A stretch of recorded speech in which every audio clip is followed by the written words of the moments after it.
अस्सलाम वालेकुम दोस्तों। पूरे 19 लोगों की ये सोच थी कि आज हम आसमान की बुलंदियों के ऊपर से होकर या तो अपने प्यारों को मिलेंगे या फिर अपने काम काज की तलाश में जहां हम जा रहे हैं वो मामलात को हल करेंगे। लेकिन वो फ्लाइट आसमान की बुलंदियां तो दूर, जमीन से सिर्फ 20 फुट तक उठ सकी और उसके बाद उसको लिफ्ट नहीं मिली और वो रनवे के आखिर पर जाकर क्रैश हो जाती है। इसमें 17 पैसेंजर बैठे हुए थे और उसके साथ थे एक कैप्टन और एक को पायलट। ये फ्लाइट पखरा सिटी की जानिब जा रही थी और इसका वहां पर जाकर सिर्फ मकसद था कि अपने मेंटेनेंस का काम करवाना, जिसकी वजह से इस फ्लाइट में इतने ज्यादा पैसेंजर नहीं थे। मगर सोचने वाली तो बात ये थी कि ये त्यारा सिर्फ जमीन से 20 फुट तक ही उठा और इस त्यारे की लिफ्ट बंद हो गई। दोस्तों, मैं आज आपसे बात करने लगा हूं सवरिया एयरलाइन की फ्लाइट CJR 200 की। इस फ्लाइट का पूरा जिम्मा जो था वो था कैप्टन मनीष राज शाकिया का। लेकिन दोस्तों, वो कैप्टन क्या कर सकता है कि जिसकी इंतजामिया ही उसे ले डूबे। इस कैप्टन का 6186 घंटे का एयर एक्सपीरियंस था, यानी हवा में इसने प्लेन को उड़ाया हुआ था। और उनके साथ थे को पायलट शशांत कोटोवाल, जिनका 1824 घंटे का तजुर्बा था फ्लाइट उड़ाने का। इसी त्यारे में इनके साथ एक यमनी इंजीनियर भी शामिल था जिनका नाम था अली रजा, जो मेंटेनेंस के सिलसिले में इस फ्लाइट के ऊपर सवार हुए थे। दोस्तों, नेपाल तरीबोहन इंटरनेशनल एयरपोर्ट सिटी खटमंडो में रनवे पर फ्लाइट SJR 200 ने रफ्तार पकड़ी।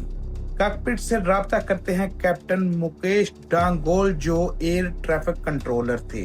कैप्टन उनसे टेक ऑफ क्लियरेंस हासिल करते हैं और क्या होता है कि रनवे पर भागता हुआ प्लेन जब जमीन से टायर उठाता है और वो रोटेट करने लगता है, हालांकि वो नहीं करना चाहिए था।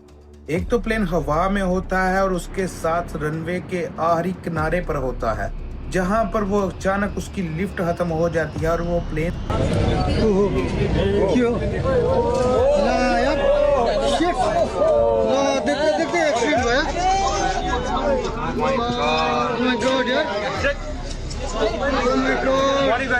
जमीन पर घिसड़ने लगता है एक आग के गोले की सूरत में, और ये हादसा 18 अफराद को ले डूबता है। मगर बड़ी खुशकिस्मती से कैप्टन इसमें से बचकर निकल आता है। बाद में इन्वेस्टिगेशन टीम जो इंकशाफ करती है, उनमें से एक तो इंकशाफ ये था कि कैप्टन को जो स्पीड कार्ड लिख के दिया गया था वो गलत राइटिंग हुआ था।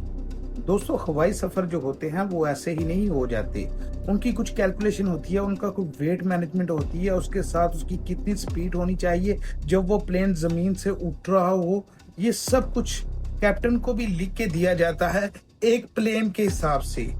और आज 2025 है और एक रिपोर्ट से ये साबित हो रहा है जिससे ये कार्ड गलत भरा गया, यानी गलत कैलकुलेशन की गई कि इस स्पीड पर ये प्लेन उठना चाहिए था। तहकीकात ने तो ये भी बताया कि सिर्फ स्पीड कार्ड ही इस हादसे का जिम्मेदार नहीं, इसके अलावा इसमें रखा हुआ लगेज जो गलत कैलकुलेट हुआ था और उस वक्त तवाज़ुन की इतनी कमी पेशी हुई कि ये जहाज जमीन पर जा गिरा। दोस्तों, ये थी ना इंतजामिया की गलती, जिसकी वजह से 18 लोग अपनी जान से गए। हादसे के बाद पूरे नेपाल में गम की लहर दौड़ गई और लोग एयरपोर्ट के बाहर जमा होने लगे, जिनमें चीहो पुकार, आह और बका की आवाजें थी।